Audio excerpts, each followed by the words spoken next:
మోహన్ లాల్ ఉన్న ఏరియా అంత మంచిది కాదు. మలయాళ ఇండస్ట్రీలో పెరిగిన అను ఇమ్మాన్యుయల్ చైల్డ్ ఆర్టిస్ట్గా నటించింది.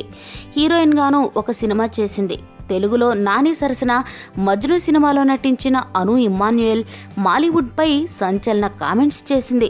తాను తెలుగు, తమిళ, మలయాళ భాషల్లో నటించాను కానీ మాలీవుడ్లో హీరోయిన్స్కు తగిన గుర్తింపు, ప్రాధాన్యత ఇవ్వరని, అదే కోలీవుడ్, టాలీవుడ్లలో అయితే నెత్తి మీద పెట్టుకుని పూజిస్తారని చెప్పుకొచ్చింది. నిజమే మరి. మనకి మన ఇంట్లో వండిన వెజ్ బిర్యానీ కంటే ఎక్కడో హోటల్ నుంచి తెచ్చుకున్న నాన్ వెజ్ బిర్యానీ అంటేనే మోజు కదా. ఏదైనా కానీ అను చేసిన కామెంట్స్కి మాలీవుడ్ వాళ్ళు కోపంగా ఉన్నారట.